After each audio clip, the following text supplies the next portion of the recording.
everyone, welcome back to the channel. If you're new here, my name is Neelam and I make videos and all about making and selling candles. I hope you guys are having a lovely day.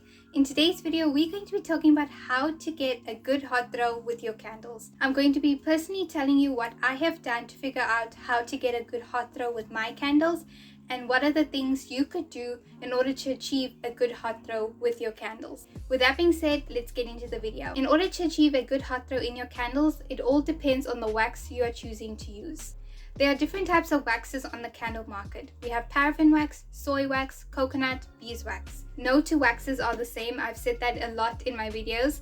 If you use paraffin wax, it gives us a very strong hot throw in a candle, because it's made out of petroleum, and I guess that influences how it throws in the candle. I've never worked with paraffin wax, but I do know that if you do use paraffin wax in your candles, the scent throw will be extremely strong. So if that's something you are looking for in your candles and you want a very strong hot throw, then maybe lead to paraffin wax, because paraffin wax is known to give off a very strong hot throw. The second is soy wax. Soy wax is known to be a little bit finicky when it comes to hot throw. It is made of 100% soy wax, and sometimes soy wax can be a little bit difficult to achieve a hot throw, but it is definitely something you can do. I have achieved a good hot throw with soy wax. I've chosen to use soy wax even though I know that it can be a little bit difficult to achieve a good hot throw.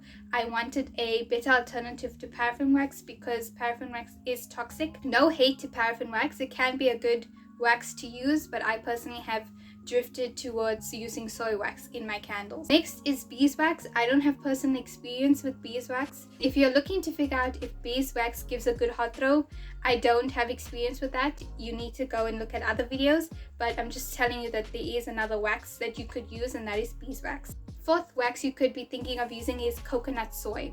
Coconut soy has been said to give off a very good hot throw. So if you're not looking to have paraffin wax but you still want that good hot throw, you can choose to have coconut soy, because coconut is said to give off a very strong hot throw when you use coconut soy.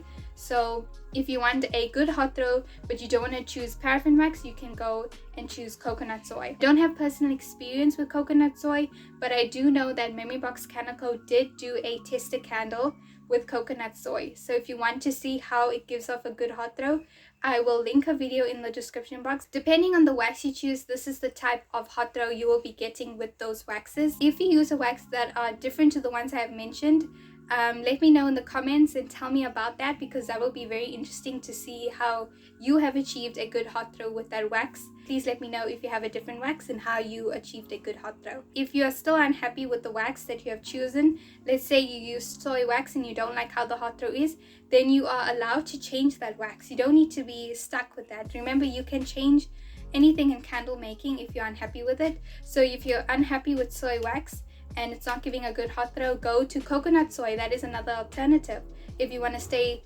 still with the soy wax family. The next thing you want to be looking out for is your wicks. Sometimes the wick that you have chosen is not allowing you to achieve a good hot throw in your candle. I've personally experienced this. I spoke about this in my wick video. I mentioned in that video that the particular wick I was using, a V wick, was not allowing me to achieve a good hot throw. Then once I switched to a STB wick, I was then achieving a good hot throw. So that is my personal tip. Change the wick that you're using, because that can sometimes disrupt you from achieving a good hot throw. Sometimes the fragrance oil can disrupt you from getting a good enough hot throw. A strawberry and raspberry fragrance oil I was using was not allowing me to get a good hot throw.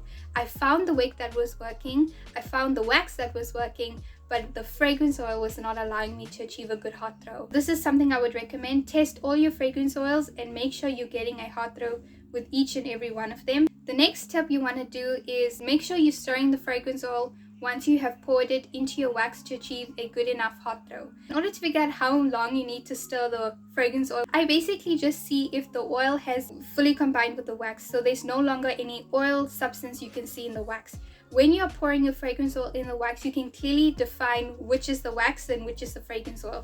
So when I'm mixing the fragrance oil, I can fully see that the fragrance oil is combined, and then I know, okay, I need to stop stirring and I can pour it into my candle jar. And that's how you can achieve a good hot throw. The next tip I'm going to recommend to you guys is a tip that really changed the game for me when it came to achieving a good hot throw in my candles.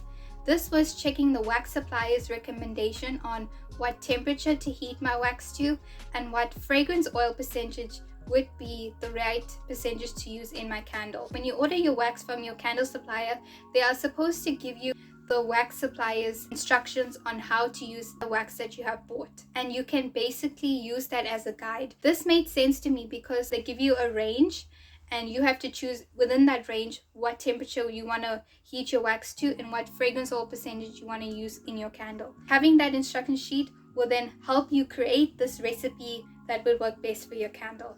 I know there's a lot of testing that is involved in order to achieve a good hot throw, but it's something you have to do. In order to make you guys' life easy, I'm going to be telling you the wax temperature and the fragrance oil temperature I use in my candle in order to achieve a good hot throw. I will also tell you the fragrance oil percentage I use to achieve a good hot throw. I use C3 Soy Wax from SA Candle Supply. It's linked in the description box so you can check that out.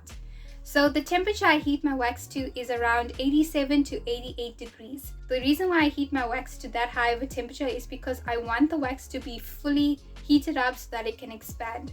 Once the wax has expanded, this will be the right time to pour your fragrance oil, because then you know the wax is fully heated up, it's fully expanded to absorb all that fragrance oil. I only found that through testing. I add my fragrance oil at 85 degrees. Because I told you guys the wax is now heated up, it's expanded, so it now will absorb all that fragrance oil and it will combine with the wax fully. Then I stir the fragrance oil till it gets to 75 degrees Celsius. Once it's at 75 degrees Celsius, I will stop stirring and now I will pour the wax and fragrance oil combined into the candle jar. The reason why I do it at 75 degrees Celsius is because that I want the wax to still be a bit warm before I pour it into the candle jar. If I pour the wax into the candle jar at, let's say, 60-65 degrees, the wax would have cooled down and it would have already started to harden, and we don't want that because we want the wax to still be golden when we pour it into our candle jar. For me personally, because I found that it worked. It's still warm, and then I know that nothing will disrupt that cooling and hardening process, and that's how I achieved a good hot throw in my candle.